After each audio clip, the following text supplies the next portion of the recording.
Seja muito bem-vindo a mais uma live de esquenta da Leis Biológicas Experience 2020. Isso aí, nesse ano vai ter Congresso das Leis Biológicas, a Leis Biológicas Experience, onde reúne vários profissionais do Brasil e do exterior falando sobre as leis biológicas e técnicas integrativas para a gente juntar todo esse conhecimento de informações e auxiliar, então, nós como terapeutas, auxiliarmos uns aos outros através do conhecimento, através da troca de informações, através da elaboração de metodologias e técnicas que nos auxiliam a ter resultados mais eficientes nos nossos pacientes. E hoje, especificamente, eu trago aqui um grande palestrante, uma grande pessoa aí que não foi possível em outros anos estarem presente dentro do evento das leis biológicas, mas nesse ano ele está presente e vai compartilhar aí todo o conhecimento que ele trouxe dos anos aí de conhecimento, de busca, de transformação que ele promoveu na sua vida e na vida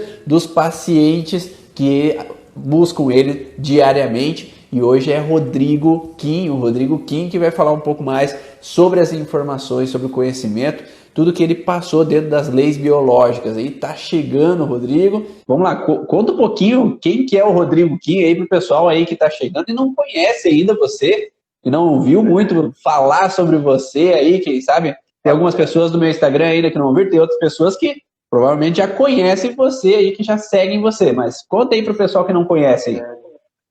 Eu falo que assim, hoje em dia, antes eu sempre me apresentava, não, eu sou o Rodrigo, sou fisioterapeuta, né, e tudo mais, mas hoje eu costumo me apresentar assim, hoje eu sou o Rodrigo, né, o filho do Joaquim e da Sônia, que eles são meus pais, né, que me deram toda a possibilidade, inclusive, de estar aqui hoje. Então, acho que antes da minha profissão, até mesmo, eu preciso me apresentar como filho do Joaquim e da Sônia, né, e através deles veio toda a minha força para que eu pudesse estar aqui realizando o que eu realizo hoje, né, e eu acabei até mesmo pulando de paraquedas na fisioterapia, né? Não era o meu rumo, mas eu sou fisioterapeuta. Depois que eu travei a minha coluna, a minha vida mudou, porque eu fui atendido por um osteopata e aquilo ali já na faculdade já foi me trazendo ali essa vontade de ajudar as pessoas daquela forma, né? Através de uma coisa mais específica. Então eu já fui me formando em terapia manual, em osteopatia, fui fazendo técnicas como microfisioterapia, terapia craniosacral, que a gente acabou fazendo algum módulo junto ali. E aí começou, cara. Aí a minha carreira assim, foi sempre nessa busca, né, de ajudar as pessoas a encontrarem assim, um equilíbrio físico, né, que a gente sabe que as pessoas sofrem muito por dores físicas, mas hoje a gente percebe que vem muito do emocional, do biológico que as pessoas vivem, né? Então hoje, na verdade, virou até um lema que eu criei ali o método RK, que é equilíbrio físico e mental. Perfeito, perfeito. Depois nós vamos falar um pouquinho mais sobre o método, né? Vamos o pessoal conhecer também um pouquinho mais sobre ele. Eu vou me apresentar também, tem pessoas que talvez venham aí do teu Instagram, né? Para quem não me conhece, me chamo Ivan Bonaldo, que também falo que o nome foi dado dos nossos pais, né? Da Salete, do Luiz, que me empregaram esse nome aí, me chamaram assim. Então eu sou chamado assim pelas pessoas, mas eu sou então um mentor de terapeutas, né? Hoje em dia eu tenho buscado auxiliar profissionais da área da saúde, não deixando nem um pouco de lado o atendimento, porque eu acho que isso que faz com que a gente tenha a mão na massa e consiga tirar experiências para poder transmitir também, né? Provavelmente contigo não seja nada diferente do que isso, né? Não deu tempo de eu tirar o jaleco hoje aqui, já acabei. O nosso dia é uma correria, né? A gente quer transformar, quer ajudar outros profissionais, quer auxiliar nesse processo de transformação, mas não consegue tirar a mão da massa ali, porque realmente isso que nos sustenta, né? Isso que nos dá, realmente nos contribui com conhecimento, e tenho buscado cada vez mais, através do curso Origens, transmitir esse conhecimento das leis biológicas e técnicas integrativas que possam auxiliar outros profissionais da área de saúde a transformar um pouco mais a vida dos seus pacientes, né? Eu acho que nós todos viemos de uma vertente ali de conhecimento e começamos a perceber que o consultório ficou pequeno, né? E a gente quer aumentar um pouco mais, né? Porque no consultório eu tenho um limite por dia de atendimento. Agora, o mundo online nos possibilita que mais e mais pessoas conheçam, mais e mais pessoas se transformem e mais pessoas tenham uma vida com uma qualidade melhor, né, e mais saudável, né? Eu acho que não acredito que seja diferente contigo, né, esse pensamento aqui. É o mesmo propósito, né? Eu falo que eu acho que a gente buscou tanto, né, como profissional, mas também para a vida, né? Diante das minhas dificuldades, sabe, físicas, emocionais que eu fui tendo, cada curso que eu fazia, a maioria deles, acho que 80% foi tentando buscar a minha cura, sabe? A própria terapia crânio-sacral foi assim, a medicina germânica nem se fala, né? Eu busquei para entender os meus conflitos, como eu penso, como eu sinto, como eu reajo, como que é meu comportamento. E isso é tão empolgante, né, cara? Acho que aconteceu isso com você também, naquele começo que você não pode ver alguém com um problema, você já quer ajudar a pessoa a se ressignificar, né, cara? Então isso é contagiante, porque assim, quando você tem um conhecimento que ele é, sabe, coerente, que ele não impõe uma verdade, mas que ele te possibilita uma mudança de percepção, cara, isso é fantástico e aí o consultório realmente fica pequeno, né? A gente não quer só ficar ali, né, naquela 1 hora, 8 ou 10 pessoas ali por dia. A gente quer ampliar para que mais pessoas tenham esse autodesenvolvimento, né? Eu falo que o nosso tratamento, o meu, o seu, é um autodesenvolvimento, não chega a ser só um tratamento, né? Acho que ninguém que se consultou com você, ou comigo aqui, ou com as pessoas que trabalham com essas técnicas, não adquiriram um conhecimento com o tratamento, né? Não só receberam algo para ficar mais equilibrado, mas a pessoa se engrandeceu, sabe? Se cresceu em termos de conhecimento. Perfeito. E até eles começam a buscar cada vez mais, né? A partir do momento que vão a uma primeira sessão, eles querem pesquisar na internet, querem pesquisar aqui, querem ver vídeos, querem ver outras informações, porque entende que aquilo ali é uma evolução da vida deles. Então, esse despertar que a gente provoca, né, esse despertar de cada um aqui como terapeuta provoca nos seus pacientes é fantástico, porque a gente muda o mundo. É sementinhas, né? Vão implantando sementinhas. Né?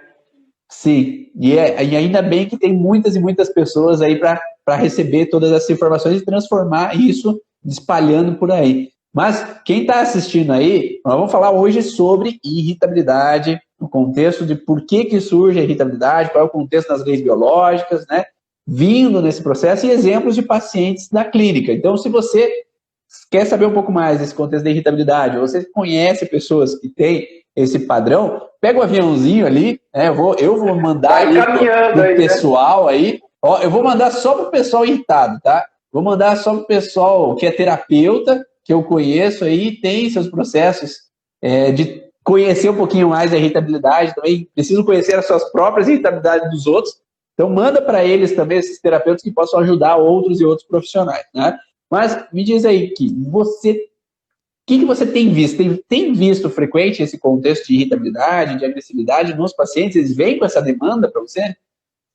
Cara, eu falo que ultimamente, né, principalmente nessa fase de pandemia, realmente o número, né, de pessoas que estão com esse tipo de sintoma, né, com agressividade, irritabilidade, falta de paciência, ele tem aumentado muito, né, cara? Então, até por isso que quando você me convidou, né, eu pensei, cara, eu acho que um tema nesse sentido vai caber muito bem agora pelo que a gente está vivendo, né?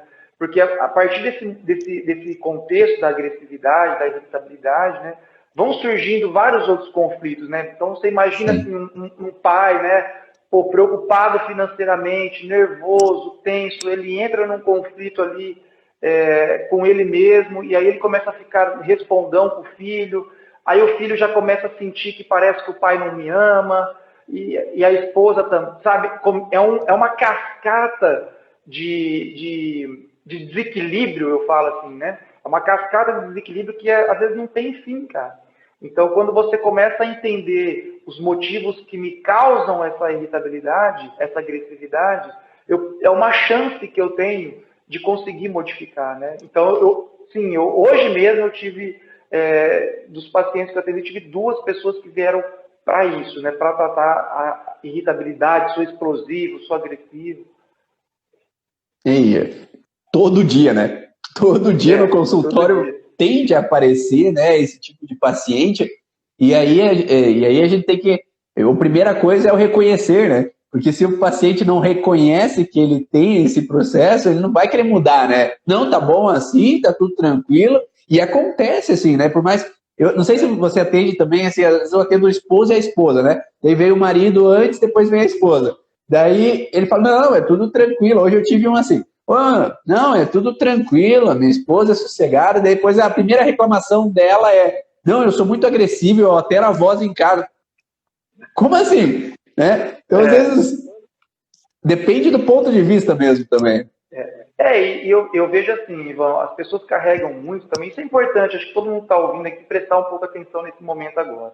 Porque assim, a maioria das pessoas, quando a gente começa a tratar sobre parte emocional, biológica, tentar entender um pouquinho mais do problema, eu acho que o primeiro ponto que vem nas pessoas que eu percebo, pelo menos, é a culpa. Né? Então, as pessoas elas não querem se sentir culpadas, né? Porque está acontecendo um problema. É muito comum que nem eu atendo crianças, né? Geralmente eu tiro a criança da sala e vou conversar com os pais, ou com a mãe, ou com a avó, quem tiver presente, né? E aí, como foi tal época? Ah, foi tudo bem. Aí eu fico pensando comigo mesmo, cara, em uma semana eu já vivi tanta coisa, já fiquei com raiva, triste, medo, angústia, e eu, né, e assim, no sentido assim, pô, eu trabalho com isso, eu penso nisso o dia todo, né, não é uma coisa que passa em branco para mim, né. Imagina uma pessoa que está ali no dia a dia, sendo consumida por estímulos do ambiente e que não viveu nada. Num período de gestação, por exemplo, 9 meses, não, foi tudo bem. Cara, 9 meses da vida. Pensa vocês aí agora, né? 9 meses da vida sem acontecer nada, sem eu sentir nada. É muito difícil, né? Então, assim, quando a pessoa começa a cair em si, de que aquela raiva tal, aquele medo tal, aquela briga de casal, aquele sentimento de abandono possa ter causado alguma coisa, vem um sentimento de culpa. Aí desse sentimento de culpa vem as proteções. Ah, tá tudo bem, não acontece nada, tá tudo certo. Então, é aquelas 3 frases mágicas, né? Sem medo, sem culpa e sem julgamento. Eu sempre passo isso para os meus clientes, né? Esquece o lado bom. Se for 99% da sua vida ok, nós vamos focar no 1%. Nós vamos pegar aquele 1% que não foi legal e nós vamos transformar ele. E as pessoas parecem que cada vez mais elas estão dissociadas, né? Elas não querem sentir. Então, como elas não querem sentir, é mais fácil, às vezes, eu simplesmente viver no automático, cuidando dos outros, protegendo os outros e não olhando para mim o que eu senti, né?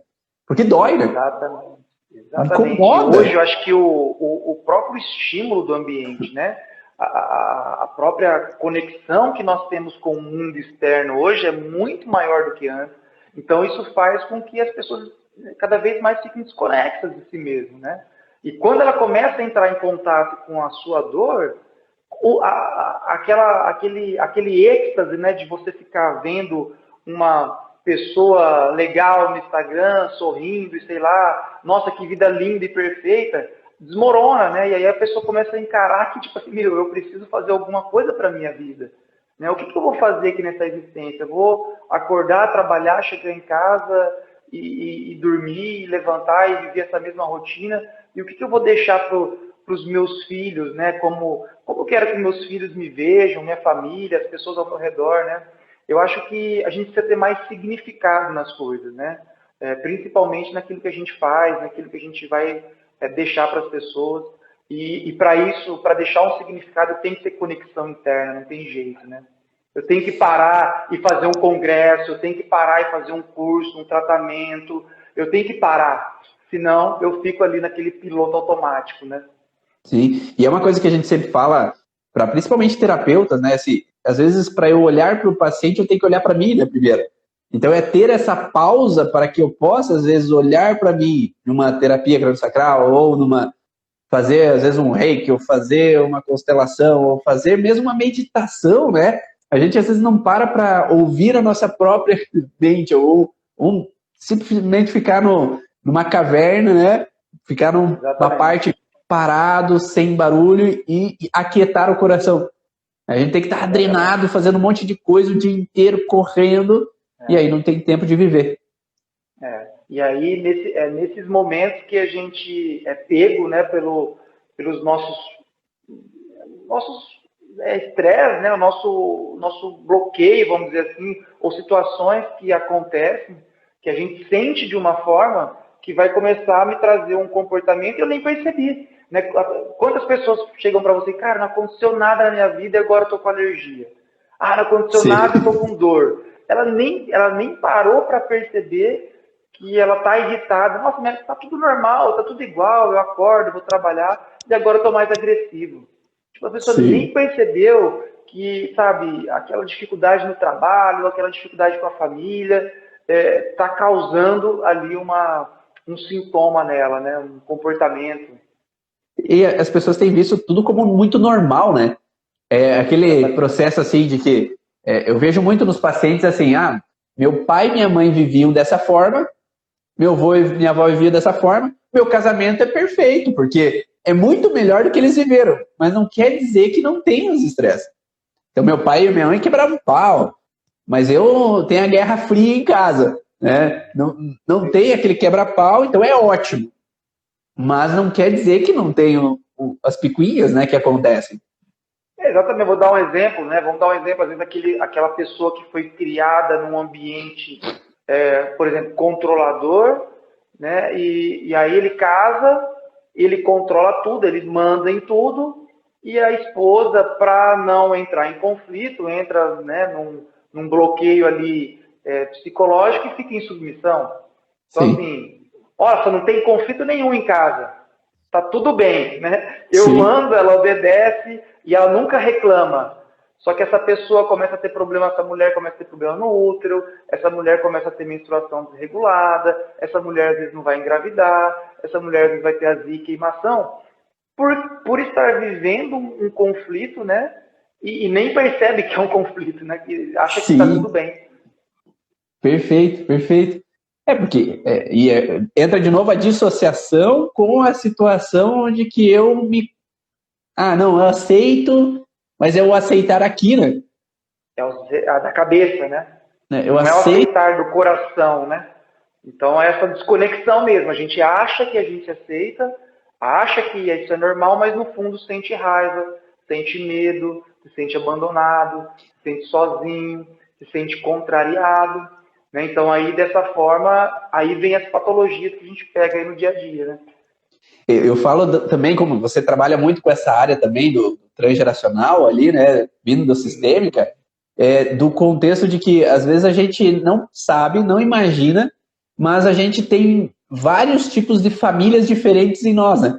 Então, às vezes eu tenho uma herança que veio dos meus pais vindo lá da Itália, do lado do meu pai, da minha mãe vindo da Alemanha, ou um tipo de cultura familiar de um lado, um tipo de cultura do outro, onde um tipo de cultura me fala assim que eu tenho que ser perfeito para que os outros gostem de mim, e outro lado, eu quero que as coisas aconteçam do meu jeito, que eu não saio do jeito que eu quero, eu me irrito. E aí tá tudo fundido em você, essa situação. E aí, às vezes, Exatamente. um vai estar mais forte do que o outro, né? Às vezes o mais forte vai ser, não, eu tenho que ser perfeito para que os outros gostem de mim. E aí, o outro que está lá mascarado, que eu tenho que colocar debaixo do tapete, é que eu não quero me submeter, mas eu tenho que me submeter porque eu tenho que ser perfeito para que os outros gostem de mim. Exatamente. É Mas isso lá aí. tá fervendo lá dentro, né? Exatamente. Está fervendo e a pessoa não olhando para aquilo, né? Não prestando atenção nesse movimento interno que está acontecendo, a sintomatologia vai gritar, não vai ter jeito, né? Aí vem a patologia. Perfeito. E o que você tem encontrado mais frequente assim nesses tons de irritabilidade? Que tipo de situações que as pessoas buscam mais no consultório?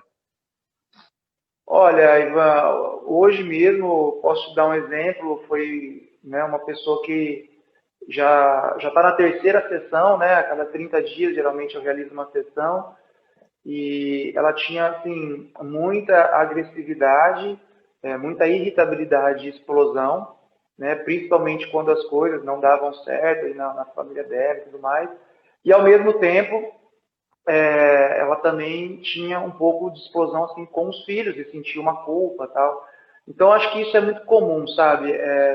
Essas questões familiares, também muito profissional, né?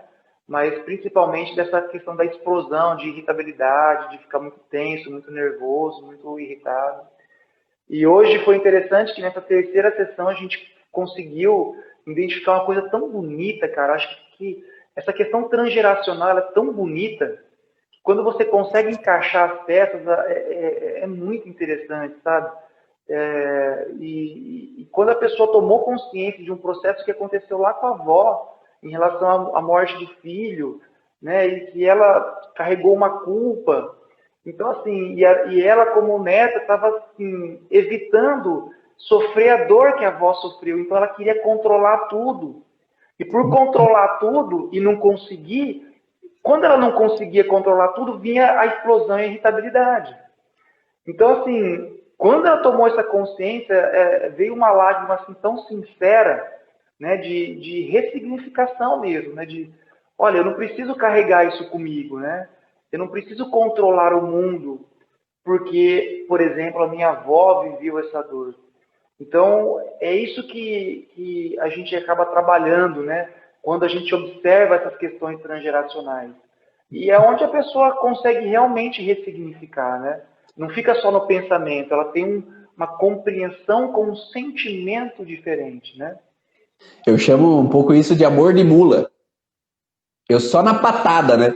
Eu amo tanto as pessoas que eu dou patada porque eu queria que elas fossem do jeito que eu quero, porque se elas fossem do jeito que eu quero, eu sei que elas estariam bem. Se eu controlo, né, como você falou, se eu estou no controle da situação e eles estão andando na minha linha, eles vão estar vivos. E essa é uma das bases mesmo, né, que na herança eu vejo muito frequente, assim, eu já tive pacientes, por exemplo, que quando a avó, a mãe, por exemplo, já tive pacientes assim, a mãe perdeu um filho antes dele. E aí teve todo esse contexto de dor e luto que a mãe não viveu muito bem e ela se sentiu impotente de poder proteger.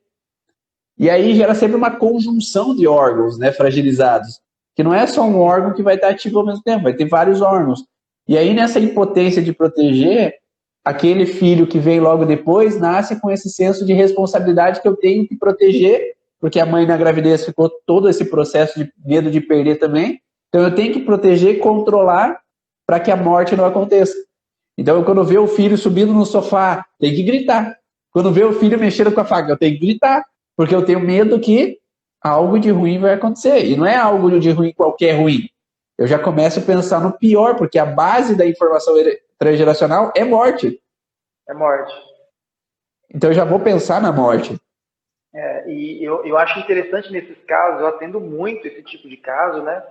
E o que é interessante, o que eu percebo, Ivan, é o seguinte, as crianças, né, até os seus 7, 8, 9 anos, quando é menorzinho, ela tem um amor tão profundo pela mãe, pelo pai, é um amor cego, sabe? E aí a gente começa a perceber, porque assim, às vezes a mãe traz pra gente pra tratar no seguinte aspecto, olha, o meu filho não consegue ir para a escola porque chora, ele não vai com ninguém sem ser comigo, o meu filho, ele fica muito nervoso se for com uma outra pessoa e não for comigo. E qual que é a mensagem dessa criança, né? Ele tá com um amor tão cego pela mãe que ele quer evitar a dor da mãe, porque a mãe sentiu dor de perdê-lo. A mãe, às vezes, sentiu dor de não ter ali o filho. E aí, consequentemente, esse filho, para fazer com que inconscientemente a mãe não sofra, ele adota um comportamento. E os pais trazem para a gente cuidar do comportamento. Olha, você não pode melhorar que meu filho não consegue ficar sozinho, não dorme no quarto dele, ou ele é muito estressado, muito irritado quando não é do jeito dele. Uhum. E aí que a gente começa a montar essa história por trás, né?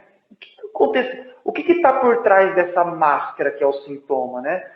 O que aconteceu que fez com que esse cérebro ficasse tão reativo a isso, né? Então, eu percebo muito nesse exemplo que você deu, essa fidelidade do filho com os pais. Perfeito, perfeito. E eu tenho outro exemplo que não é muito difícil de acontecer, até porque nossos históricos familiares, às vezes tem esse padrão de aquele conflito motor. Então, a mãe tem um conflito motor, ou o pai tem um conflito motor. Mas o que é esse conflito motor? É que eu me senti preso a uma situação. E, às vezes, o que eu me senti preso foi ter engravidado, porque foi antes do casamento. E aí a gente vai pedir, eu tenho irritabilidade. Mas a primeira pergunta que a gente faz, geralmente, é com quem? Né? Porque às vezes não é com qualquer pessoa. Não. É com meus filhos, ou é com meu esposo, ou não, é generalizado, é com todo mundo, né? Cada pessoa é diferente de outra, mas às vezes é com os filhos. Então, não é porque ela foi trabalhar e se estressou no trabalho e chegou em casa e vai brigar somente com os filhos. É porque tem algo ali no contexto com os filhos que dá essa sensação. E daí, se a gravidez foi como se fosse uma prisão, porque eu tive que casar, eu me senti presa àquele relacionamento porque eu engravidei, né? Cada caso é um caso. As pessoas podem engravidar e não ter esse conflito. Depende muito da percepção. Mas ela pode encarar filhos como uma prisão e cada vez que os filhos prendem ela e não deixam ela fazer as coisas que ela quer, ela vai se irritar. Não. Né? Perfeito, porque daí, cara, perfeito. O filho quer ficar brincando comigo e eu tenho tanta coisa para fazer, eu tenho tanto. E daí ela quer ficar sapateando, porque daí, nesse contexto de me sentir preso, dá inquietação. Então, ficar parado. Aí você pensa numa mulher, primeira filha, né, que às vezes já nasce com aquela energia interna de querer conquistar, de querer. E aí você pega ela numa fase de 25, 26 anos, depois de formada, casou e de repente engravidou, né? Então, olha a perda de território. Às vezes ela está super feliz, ou às vezes até mesmo ela queria. Tem muitas que falam, nossa, eu queria, mas me deu uma depressão quando nasceu. Né? Por quê? Porque às vezes a pessoa ela deixou de trabalhar, ela deixou de ir para a empresa que ela sustenta a família, ela deixou de viver a vida dela. Olha, eu falo assim, gente, a gestação é algo tão profundo que sabe, em relação ao movimento da mulher. Sabe? A mulher tem que ser muito reconhecida por isso, cara, porque ela carrega ali o filho por 9 meses e muda tudo para a vida da mulher, cara. Para nós que somos homens, né? Eu já tenho 2 filhos e praticamente vamos pensar assim, não muda nada, né? Agora, para uma mulher, muda tudo. Muda o corpo, muda o sentimento, muda a questão profissional. Tem gente que está na faculdade, tem que largar a faculdade. Então, se aquilo tem uma importância maior, que é o que você falou da percepção, para aquela mulher, com certeza ela vai se sentir presa, ela vai sentir que ela perdeu espaço, ela vai se sentir controlada. E óbvio, né, ela vai ter uma reação de agressividade depois e pode descontar isso nos filhos. Mesmo Sim. amando demais os filhos, né? Perfeito. E essa bagunça na cabeça, daí vem a sensação de que eu me irrito sem saber o porquê que eu me irrito, e aí eu me culpo porque eu me irritei, né? E fica daí uma bola de neve de informações e bagunça. É isso aí, ó. Exatamente. Né? Você tem outros exemplos assim de tipos de irritabilidade assim que podem aparecer na conjunção, né? Porque a gente falou, tem o protetor, porque tenho medo de perder, às vezes ativa ovário, ativa testículo, porque eu tenho medo de perder, não ser capaz de proteger junto com o contexto de irritabilidade, às vezes vesícula, fígado em ectoderma ou curvatura menor do estômago, né? Nesse contexto de irritabilidade.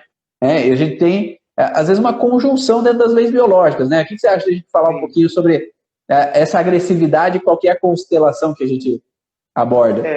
Eu falo que hoje o meu trabalho, Ivan, ele é basicamente, né, em associar a medicina germânica, né, com as leis sistêmicas, né? Então, o que caiu em ficha para mim quando eu fiz os cursos de constelação familiar e tal, foi conseguir perceber a associação entre o movimento sistêmico, né, e o conflito biológico. Então, vou te dar um exemplo muito simples. E hoje a gente tem muitas crianças agressivas, muitos adolescentes com extrema agressividade, né? E aí você cai na questão da não aceitação, né? Aquela contrariedade indigesta, ou aquela raiva que o próprio filho sente dos pais, porque, por exemplo, pode ser que o pai só trabalhe e não me dá amor e carinho, ou porque minha mãe controla demais e eu não aceito esse controle, né? E ao mesmo tempo, né? E isso é interessante, ao mesmo tempo, quando a criança ou adolescente cria essa raiva, essa irritabilidade, muitas vezes ela acaba saindo fora do lugar dela, como filha.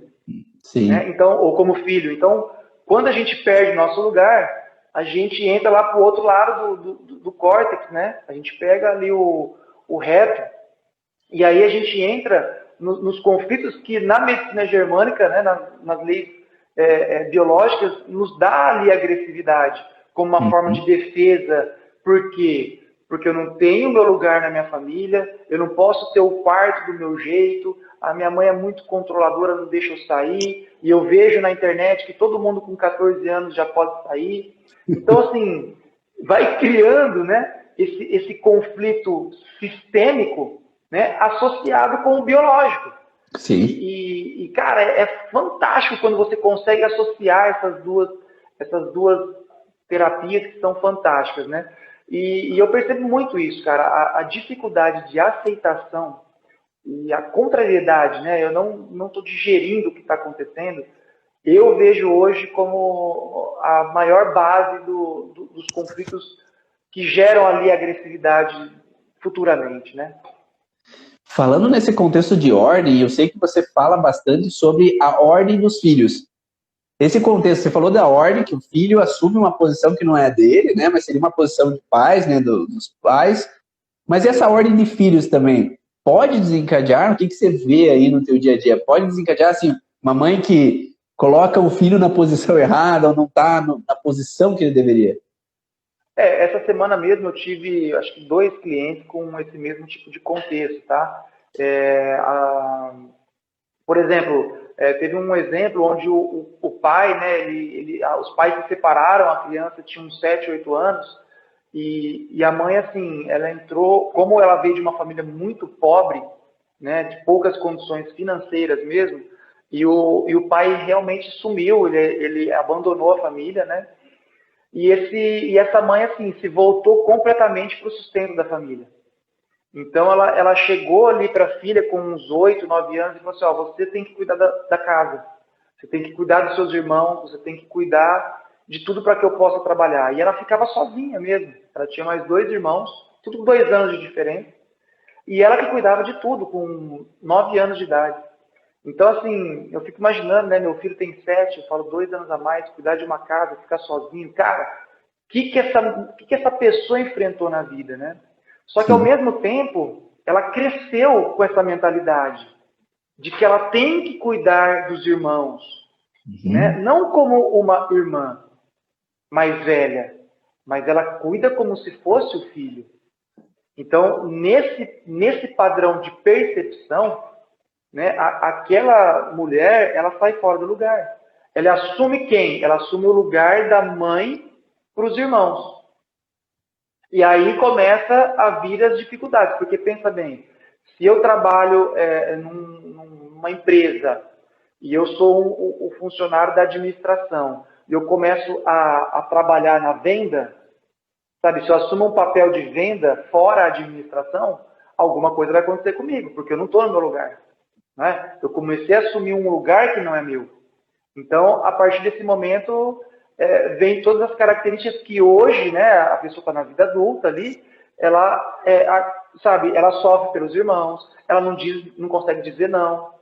Aí ela não consegue dizer não para os irmãos, ela empresta dinheiro, o marido fica bravo. Aí começa a ter problema com o marido.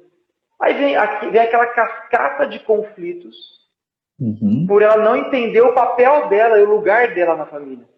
Né? O lugar dela como filha. Tá, uma filha que assumiu uma dor, mas ela precisa continuar sendo filha e não a mãe. E talvez ali naquele primeiro momento foi necessário ela ter uma posição, mas que depois, agora conhecendo assim, que ela possa transformar isso, né? Às vezes tem pessoas que o resto da vida acabam passando, às vezes, por aquela posição.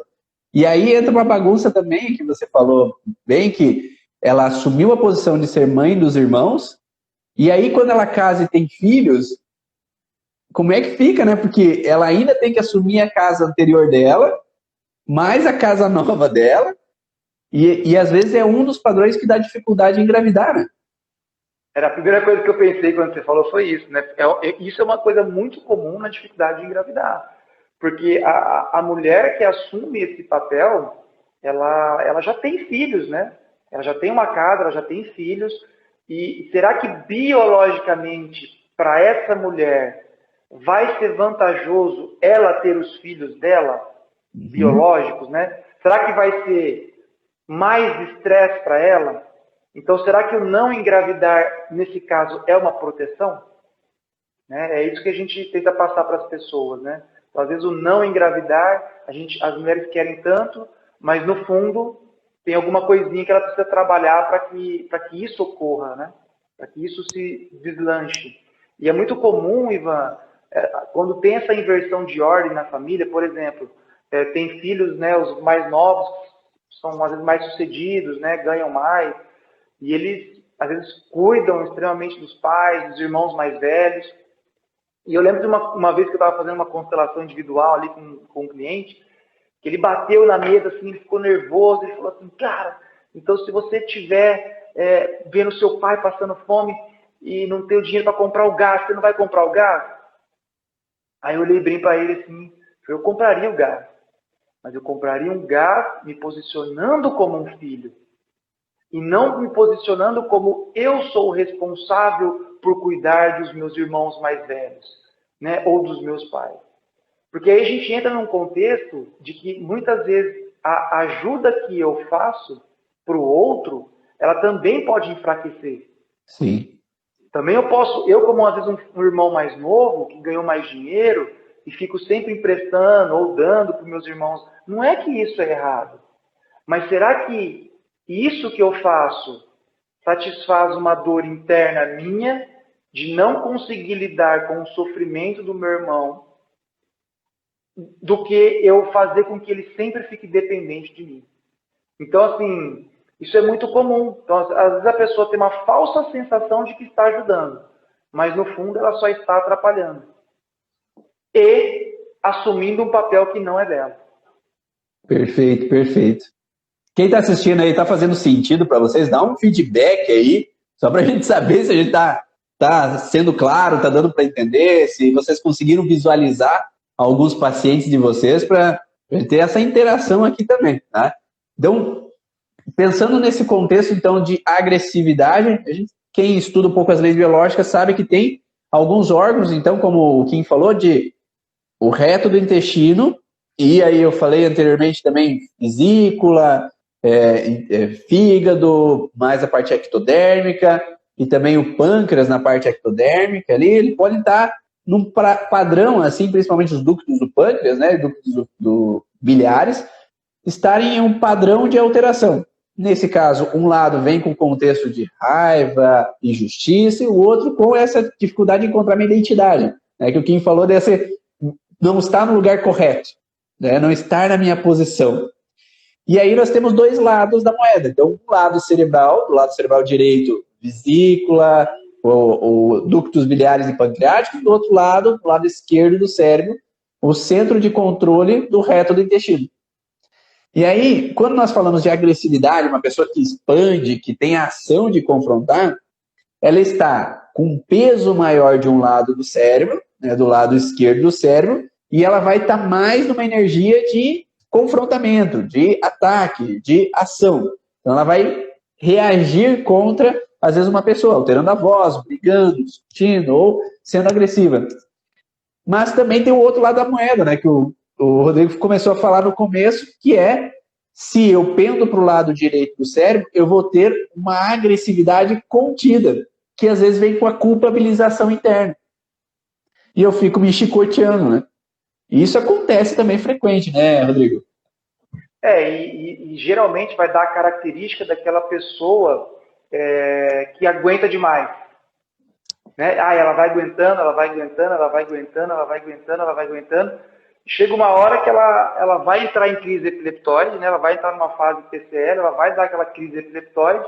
Lembrando aí para o pessoal que nós estamos falando da parte da constelação, né? Então, assim, sempre vai ter que ter uma simpaticotonia, né? Para a pessoa ter essa agressividade. Por isso que muitas pessoas têm momentos de agressividade, como você falou no começo, né? Às vezes é só com o pai, né? Tem gente que fica super irritado com o pai, às vezes fica super irritado com os filhos ou com o marido, né? Mas porque às vezes a atitude do marido que ela não aceita é a mesma atitude que ela não aceitava, por exemplo, no pai, que ela repugnava, que ela sentia, que ela não digeria aquilo, né? E aquilo, né, pesando mais, por exemplo, numa questão do lugar dela, como você disse, né? que é o lado esquerdo, esse relacionamento de casal, porque, por exemplo, se a mulher não aceita que o marido é desorganizado, por exemplo, que ele deveria arrumar, que ele deveria ser presente em casa e cuidar dos filhos, porque lá na infância ela via a mãe sofrendo, porque o pai só ia no boteco, só ia jogar bola e era ausente, então ela toma essa dor da mãe, né? Ela também não digere assim como a mãe, ela sai fora do lugar dela, como filha, porque ela está ali, né, junto da mãe em relação ao pai, e aí quando ela está casada, ela começa a perder a sua identidade como mulher e começa a assumir ali como se fosse a mãe ali para o marido, exigindo e ficando contrariada com aquele jeito, por exemplo. Aí surge a agressividade no casamento, né? Então, aí, se essa pessoa ela está muito mais explosiva e agressiva, o que é interessante para os profissionais que estão assistindo trabalhar? Trabalha no lugar dela, né? Trabalha a identidade dela. Porque dessa forma você vai conseguir realmente diminuir ali essa agressividade, né? Porque você está pendendo para o lado que está mais pesado ali para ela, né? Então, Perfeito. é uma dica ali, ela se identificar com esse lugar, né? Exato, perfeito. E uma coisa que você me fez lembrar também nesse quesito de o que eu vivi com o pai ou com a mãe, eu afloro às vezes no casal, né? É como se fosse esse contexto de pai ou mãe que escondem coisas, né? Então, por exemplo, seja homem ou seja mulher, se vivenciou traições do pai e mãe, então pode ser a mãe traindo o pai ou o pai traindo a mãe, tem um contexto de algo escondido, algo que ficou obscuro, algo que ficou um segredo ali, que gerou um problema na família. E às vezes essa pessoa traz, às vezes, para o casal dela, quando ela como mulher ou ele como homem, no casamento, um alerta, porque eu tenho que saber de tudo para não ser apunhalado pelas costas, como foi lá na minha infância. Porque as pessoas me esconderam coisas e gerou um problema. Então eu tenho que estar alerta para que, sabendo de tudo, de novo aquele controle, né? É um controle diferente. Antes era de proteção. Agora é o controle para minha proteção. Então, enquanto eu sei de tudo, eu evito que eu tenha uma traição. Só que daí eu fico naquele ciúme exagerado, eu fico nesse alerta exagerado. Qualquer situaçãozinha que a esposa está um pouco estranha, eu já fico armado. Ou qualquer coisa que o esposo está olhando demais no celular, eu já tenho que estar alerta, porque vai acontecer alguma coisa. Então gera um pouco também esse contexto de irritabilidade, porque ele não está me dando o meu território, né? Porque eu perco esse território e ainda sinto que tem algo de errado acontecendo que pode gerar um perigo para mim, baseado na situação de irritabilidade que eu passei na infância, né? Exatamente. É interessante essa questão dos ciúmes, igual você está colocando, né? Porque não só as relações paternas, né? Mas muitas vezes os relacionamentos anteriores, Perfeito. né? Muitas vezes a pessoa lá com 15 anos, namorinco de escola, o primeiro grande amorzinho da pessoa, ela tem uma traição, né? E com essa traição, ela tem a contrariedade, ela não aceita, e ela vai criando, às vezes, esse medo dentro dela de ser traída, e quando ela começa a se relacionar, ela tenta controlar. E aí vem uma frase sistêmica que é muito interessante, que gera muita polêmica, cara, que é o seguinte, que a pessoa ciumenta, na maioria das vezes, não em todas, né, mas na maioria das vezes, tem um desejo inconsciente de que o parceiro vai embora. Olha só que interessante. Então, a pessoa que tem ciúmes demais, ela tem um desejo inconsciente de que o parceiro vai embora. Por quê? Porque esse ciúmes, ele não une, ele afasta. Esse controle não é baseado num verdadeiro amor no relacionamento de casal. Sim. Esse controle, ele está vinculado a um outro amor. Por isso que, inconscientemente, a pessoa deseja que o outro vá embora. Porque ela ainda está vinculada a um outro amor. Significa que ela ama um ex-namorado? Não. Mas ela está vinculada a essa dor desse relacionamento.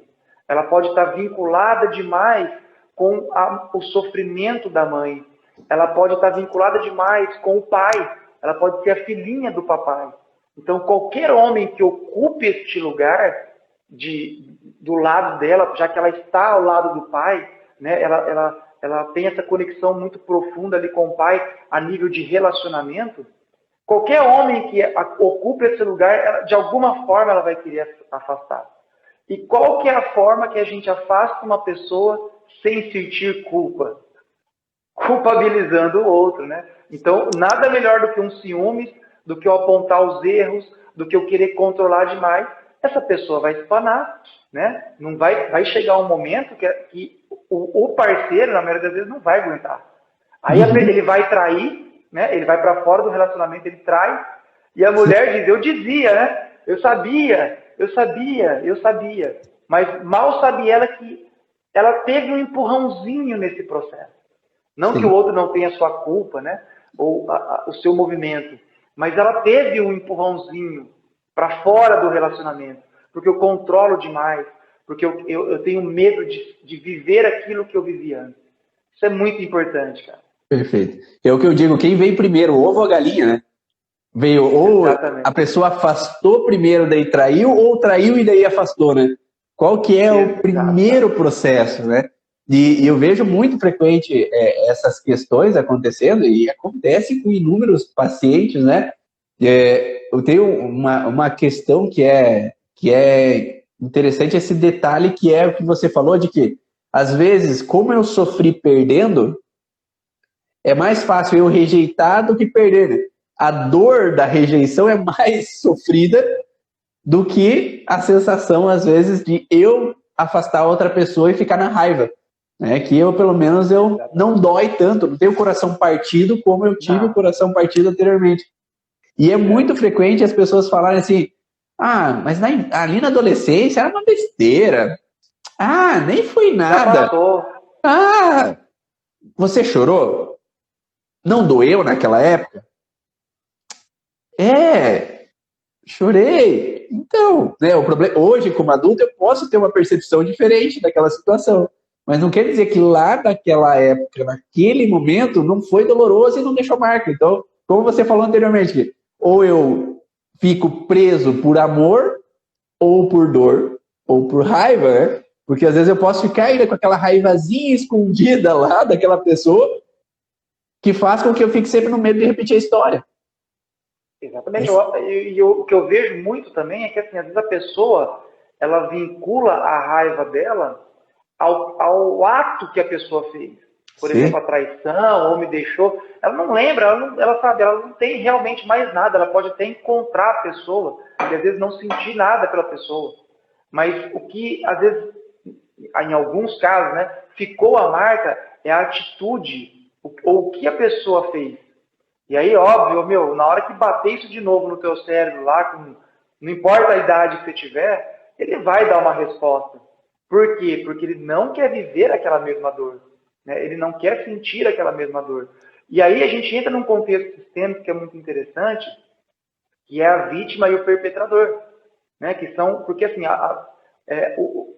o que eu vejo é o seguinte, Ivan, como a gente traz muito essa conexão interna para essa realidade, quando a gente resolve também os nossos conflitos biológicos, cara, as coisas começam às vezes a perder importância para essa pessoa.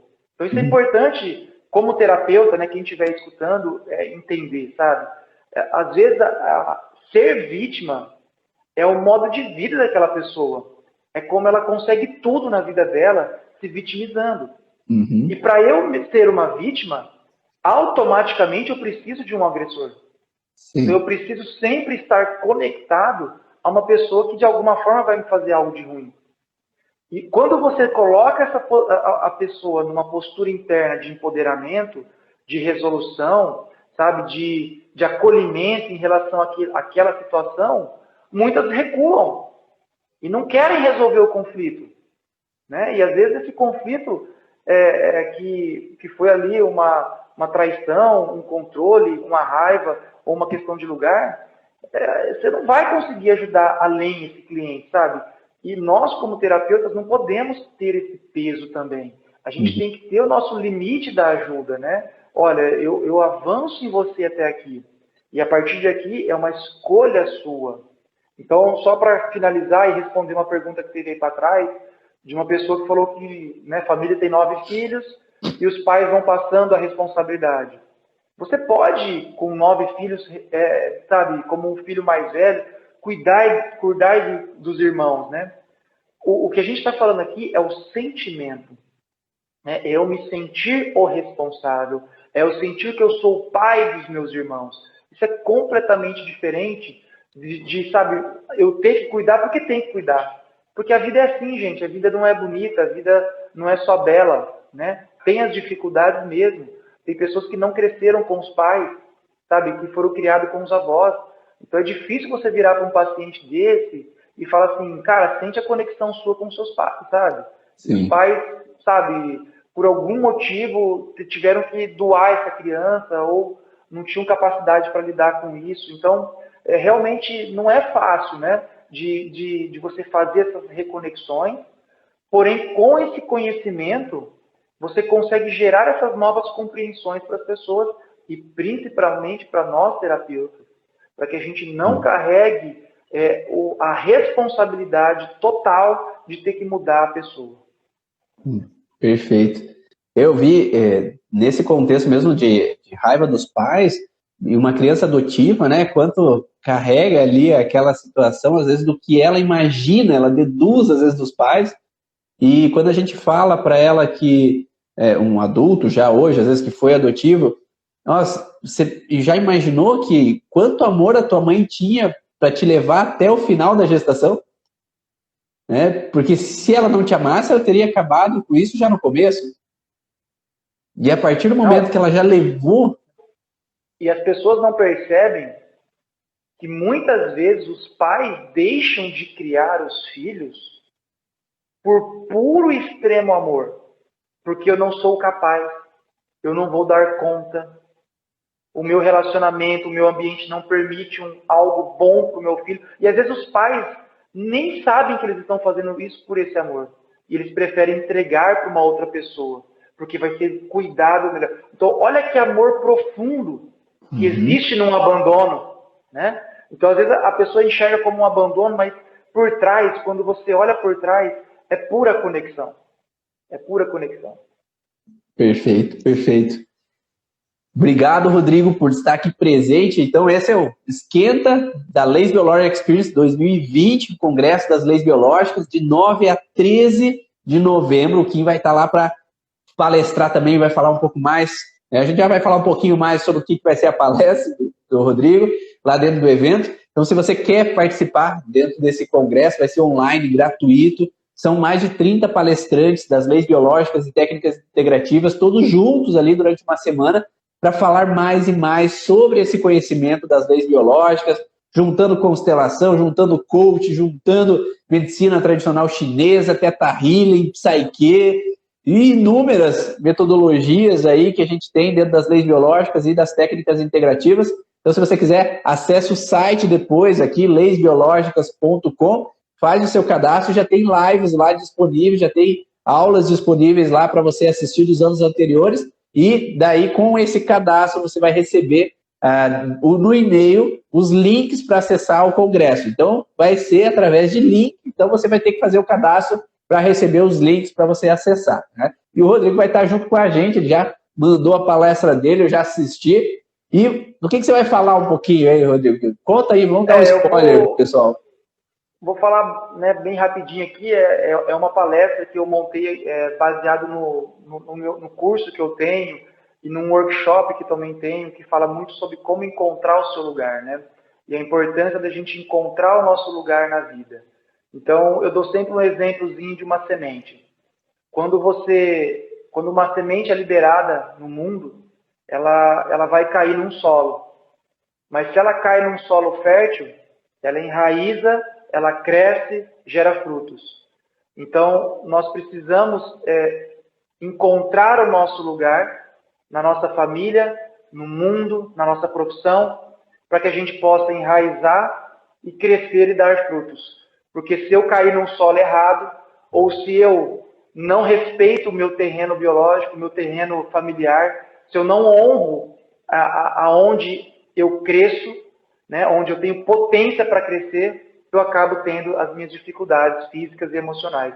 Então, por isso que eu dei um pouquinho essa palestra aí para o Congresso, explicando um pouquinho o que é encontrar o meu lugar e essa importância tão grande para a nossa vida mesmo. Perfeito, perfeito. E quem quer acompanhar você no Instagram, onde que eles podem acessar aqui em cima depois, né? Como que é o teu link do Instagram?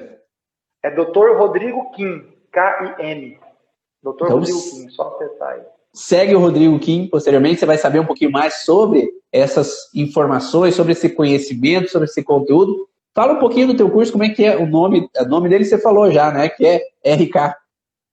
Isso. O método RK, na verdade, é tudo que eu fiz até hoje de formação e me fez ter uma forma de tratamento para os clientes, né? Mas também um curso de formação que eu chamo de leis sistêmicas e biológicas, né?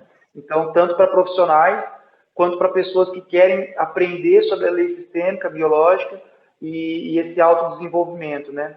Tanto utilizando como uma ferramenta de trabalho, mas também como um desenvolvimento pessoal, principalmente fazendo com que você se encontre no seu lugar, na sua família, na sua profissão, no mundo. Então, é uma formação aí de 10 módulos, né? Muito obrigado, Rodrigo. Valeu mesmo por estar aqui presente dentro da live e por estar presente dentro do Congresso das Leis Biológicas desse ano, ter aceito. Você que iria lá para Florianópolis com a gente nesse ano, não podemos ficar lá do lado da praia, mas vamos ter que ficar de forma online dessa vez, quem sabe em um outro momento a gente pode se encontrar pessoalmente para trocar mais ideias, conversar muito mais aí sobre essas informações. Obrigado de coração e um grande abraço a todos, uma ótima semana. Valeu, obrigado pelo convite, Ivan. Um abraço, boa semana para todo mundo aí. Gratidão. Tchau!